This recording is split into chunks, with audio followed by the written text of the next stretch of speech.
A group of soldiers who ousted Guinea's President Alpha Condé from power on Sunday have ordered the country's cabinet to attend a mandatory meeting on Monday. Those who refuse to attend the 11 o'clock GMT meeting will be considered rebels. A statement on state TV said President Condé remains in detention, but his fate is unclear. The UN, the African Union, and regional body Ecowas have condemned the coup and called for a return to civilian rule.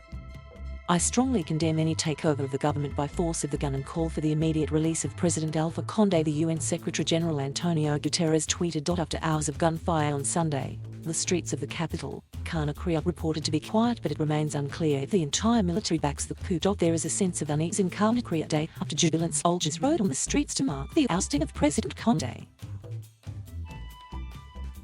The often buzzing streets are strangely quiet despite the soldiers' call that normal activity should continue. Many shops remain closed while only a few taxi drivers have been operating. Many are nervously waiting for the outcome of a meeting between the coup leaders and cabinet ministers which will chart the path forward for Guinea. In a broadcast on state TV on Sunday night, a group of soldiers announced the dissolution of the constitution, the closure of the borders and a nationwide curfew.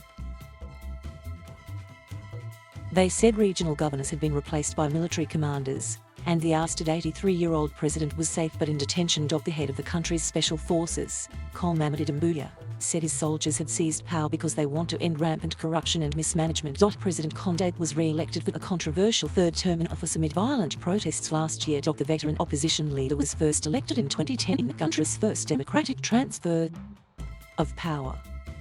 Despite overseeing some economic progress, he has since been accused of presiding over numerous human rights abuses and harassment of his critics.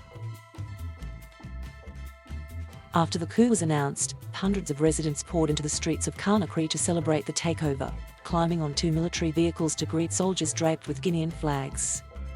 "I will say that I'm sadly happy with what happened," he said.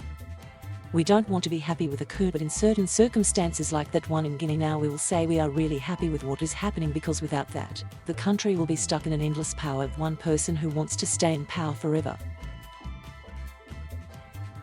Mr. Barry added that he hoped the soldiers will hand power back to civilians. Guinea's coup is the fourth time West Africa has witnessed an attempt to undermine democracy in the region since August 2020. There have been 2 military takeovers in Mali and a failed attempt in Niger. Thank you for watching. Please subscribe.